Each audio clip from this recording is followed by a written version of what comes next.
Hi ನಮಸ್ಕಾರ ರೈತ ಬಾಂಧವರಿಗೆ. ಸೊ ಬೈಕ್ ಟ್ರೋಲಿ ಕೂಡ ರೆಡಿ ಆಗಿದೆ, ಬೆಂಡಿಂಗ್ ಸೀಟಲ್ಲಿ ರೆಡಿ ಆಗಿದೆ, ಹೈಡ್ರೋಲಿಕ್ ಸಿಸ್ಟಮ್ ಕೂಡ ಇದೆ. ಸೊ ಕಸ್ಟಮರ್ ಕೂಡ ಬಂದಿದ್ದಾರೆ. ಸೊ ಮಾತಾಡ್ಸೋಣ. ಸರ್ ನಮಸ್ಕಾರ ರೀ. ಸರ್ ತಮ್ಮ ಹೆಸರು ಸರ್? ದೇವರಾಜ್. ತಮ್ಮ ಜಿಲ್ಲೆ ತಾಲೂಕು ಊರು ಸರ್? ಚನ್ನಗಿರಿ ತಾಲೂಕು, ದಾವಣಗೆರೆ ಜಿಲ್ಲೆ, ಮಸಣಿಕೆರೆ ಗ್ರಾಮ.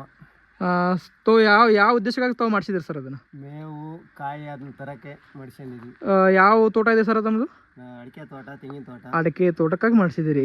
ಸೊ ತಾವು ಮುಂಚೆ ಎಲ್ಲ ಆನ್ಲೈನ್ ರೀತಿಯಿಂದ ಕೂಡ ಬುಕ್ ಮಾಡಿದ್ದೀರಿ. ಅಂದರೆ ಒಬ್ಬೊಬ್ಬರಿಗೆ ಸ್ವಲ್ಪ ಡೌಟ್ ಇರುತ್ತೆ, ಮೋಸ ಆಗ್ಬಿಡುತ್ತೇನೋ ಅಂತ ಡೌಟ್ ಇರುತ್ತೆ. ಸೊ ಇವಾಗ ನೀವು ಟೇಲರ್ ಕೂಡ ಮಾಡಿಸಿದ್ದೀರಾ, ಯಾವ ಥರ ಅನಿಸ್ತಾ ಇದೆ ಸರ್ ತಮಗೆ? ಚೆನ್ನಾಗಿದೆ. ಅಂದರೆ ನೀವು ನೋಡಿರೋ ಥರ ಇದೆ, ಏನಾದರೂ ಬೇರೆ ಥರ ಇದೆ? ನೀವೇನು ವಿಡಿಯೋದಲ್ಲಿ ನೋಡಿದರೆ ಅದೇ ಥರ ಇದೆ. ಸೊ 4 ಫೀಟ್ ಅಗಲ ಹಾಗೂ 5 ಫೀಟ್ ಉದ್ದ ಇದೆ. ಚನ್ನಗಿರಿ ತಾಲೂಕು ಸರ್. ಊರು ಸರ್ ತಮ್ಮದು? ಮಸಣಿಕೆರೆ ಅಂತ ಪ್ಯಾಷನ್ ಪ್ರೋ ಬೈಕಿಗೆ ಮಾಡಿಸಿದ್ದಾರೆ. ಸೊ ಅಡ್ವಾನ್ಸ್ ಎಷ್ಟು ಹಾಕಿದ್ದೀರಿ ಸರ್ ತಾವು? 10,000 ಹಾಕಿದ್ದೀರಿ. ಯಾವುದೇ ಥರದ ನಿಮ್ಗೆ ಇದು ಇಲ್ಲದೆ ಹಾಕಿದ್ದೀರಿ. ಸೊ ಹಾಕಿದಾಗ ಏನಾರ ಸ್ವಲ್ಪ ಡೌಟ್ ಇತ್ತೇನು ಸರ್? ಏನು ಡೌಟ್ ಏನಿರಲ್ಲ. ಸೊ ಪ್ಯಾಷನ್ ಪ್ರೋ ಬೈಕಿಗೆ ಮಾಡಿಸಿದ್ದಾರೆ. ಸೊ ಅವರು ದಾವಣಗೆರೆ ಡಿಸ್ಟಿಕ್ನವರು ಹಾಗೂ ಚನ್ನಗಿರಿ ತಾಲೂಕಿನವರು, ಮಸಣಿಕೆರೆ ಊರು. ಸೊ ನೋಡ್ಬೋದು ಬೆಂಡಿಂಗ್ ಸೀಟಲ್ಲಿ ರೆಡಿ ಆಗಿದೆ ಸರ್. ಇದು ಟೈರ್ ಏನು ಹೊಸದಿದೆ, ಏನು ಹಳೇದಿದೆ ಸರ್?